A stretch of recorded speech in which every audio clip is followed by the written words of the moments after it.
हिलाल खे करण ऐं न करण खे हराम ऐं हिलाल जे विच में आणे कॾहिं अहिड़ा कई फितना बर्पा करे असां अहिड़नि बदबख़्तनि खे मौक़ो था फराहम करियूं जेको असांजे हुन आका जंहिंजे बारे में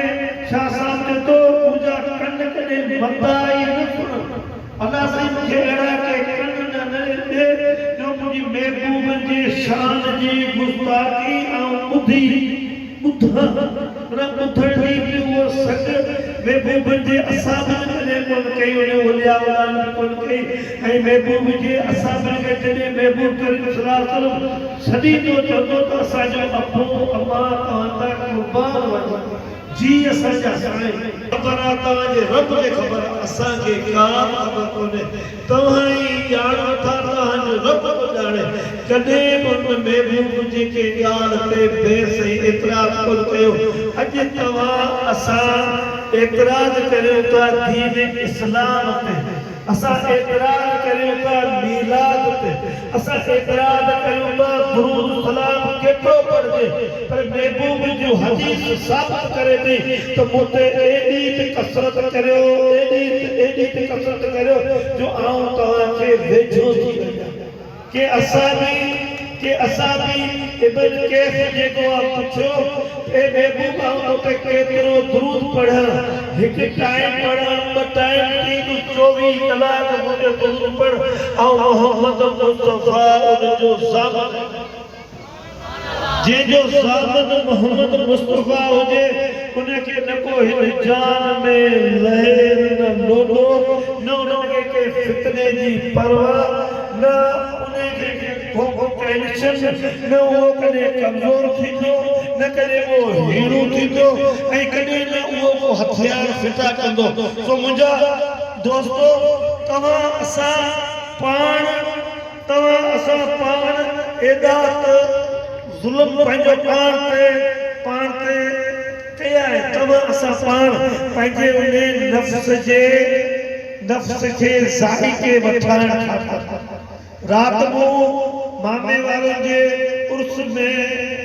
मौलाना रूमी जो शेर पढ़ियो तो मौत जो ज़ाइक़ो तो सबको तो चखे पर जिंदगी जो ज़ाइक़ो केर तो चखे जिंदगी जो ज़ाइक़ो ॾाढो मिठो आहे पर के चखियो महबूब जे असाब चखियो आल बेहतर चखियो अल्लाह जे औलिया जिंदगी जो ज़ाइक़ो चखियो वो सरूर उन्हनि खे मिलियो वो सुकून उन्हनि खे मिलियो माण्हू भले मालदार हुजनि खरबपति हुजनि वॾनि उहिदनि ते फ़ाइज़ हुजनि उनजी ज़िंदगी में ज़ाइक़ो न आहे उनजी ज़िंदगी बेज़ाइक़ा है पर अल्लाह वारनि जी ज़िंदगी ज़ाइक़ेदार आहे मिठास वारी आहे उनमें चाशनी आहे पर तव्हां असां उन नफ़्स खे ज़ाइक़ो चखाइण जे करे असां छा कयो जी सूरतुल इराक़ आयत नंबर 23 में चवे तो रब्बना ज़लमना अनफुसना व इन लम तगफरना व तरहमना लनकून मिन खासिरीन ए हमारे रब हमने अपना बड़ा नुकसान किया और अगर तू हमारी मग़फ़रत न करेगा तो हम पर रहम न करेगा तो वाकई हम नुकसान पाने वालों में हो जाएंगे अल्लाह सही पनाह दे एड़े उन्हें फर्जन में जा हुजूम जेके अल्लाह सही बख्श न करे पर पाण ते जुल्म कयो ला इलाहा इल्ला अल्लाह सुभान कुल ज़ालिमीन पा वदा उन्हें नफ्स जे ज़ाइक़े में वदा पाण जुल्म कया पा